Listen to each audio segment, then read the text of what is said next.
আমাদের কুইজ পর্বে আপনাকে স্বাগতম। আজকের পর্বে বাংলা সাহিত্য এবং সাধারণ বিজ্ঞান থেকে প্রশ্ন থাকছে। আপনি প্রস্তুত? ধন্যবাদ। হ্যাঁ, আমি প্রস্তুত। প্রথম প্রশ্ন, রবীন্দ্রনাথ ঠাকুরের পোস্টমাস্টার কি জাতীয় রচনা? রবীন্দ্রনাথ ঠাকুরের পোস্টমাস্টার একটি বিখ্যাত ছোট গল্প। সমাচার দর্পণ পত্রিকার সম্পাদক কে ছিলেন? সমাচার দর্পণ পত্রিকার সম্পাদক ছিলেন জন ক্লার্ক মার্শম্যান। সবচেয়ে বেশি চর্যাপদ পাওয়া গেছে কোন কবির? সবচেয়ে বেশি চর্যাপদ পাওয়া গেছে কবি কান্যপার। বাংলা সাহিত্যে প্রথম সার্থক ট্র্যাজেডি নাটক কোনটি? বাংলা সাহিত্যে প্রথম সার্থক ট্র্যাজেডি নাটক হল কৃষ্ণকুমারী, মাইকেল মধুসূদন দত্ত রচিত। সৈয়দ মুস্তাফা সিরাজের একটি বিখ্যাত গ্রন্থ কোনটি? সৈয়দ মুস্তাফা সিরাজের একটি বিখ্যাত গ্রন্থ হল অলিক মানুষ।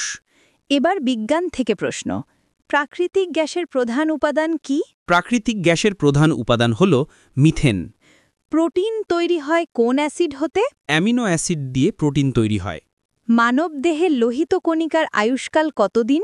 মানবদেহে লোহিত কণিকার আয়ুষ্কাল 120 দিন। ওজোন স্তর বায়ুমণ্ডলের কোন স্তরে অবস্থিত? ওজোন স্তর বায়ুমণ্ডলের স্ট্র্যাটোমণ্ডলে অর্থাৎ স্ট্র্যাটোস্ফিয়ারে অবস্থিত। খাদ্য তৈরির জন্য উদ্ভিদ বায়ু থেকে কি গ্রহণ করে? খাদ্য তৈরির জন্য উদ্ভিদ বায়ু থেকে কার্বন ডাই অক্সাইড গ্রহণ করে। বাতাসের আর্দ্রতা মাপার যন্ত্রের নাম কি? বাতাসের আর্দ্রতা মাপার যন্ত্রের নাম হাইগ্রোমিটার। দারুণ বলেছেন। আকাশে রংধনু সৃষ্টির কারণ কি? আকাশে রংধনু সৃষ্টির কারণ হল বৃষ্টির কণা, যা প্রিজমের মতো কাজ করে। প্রিয় শিক্ষার্থীদের জন্য একটি প্রশ্ন, জাপানের পার্লামেন্টের নাম কি? সঠিক উত্তর কমেন্ট করে মেধা যাচাই করুন। এমন অসংখ্য ভিডিও পেতে আমাদের ইউটিউব চ্যানেলটি ফলো করুন।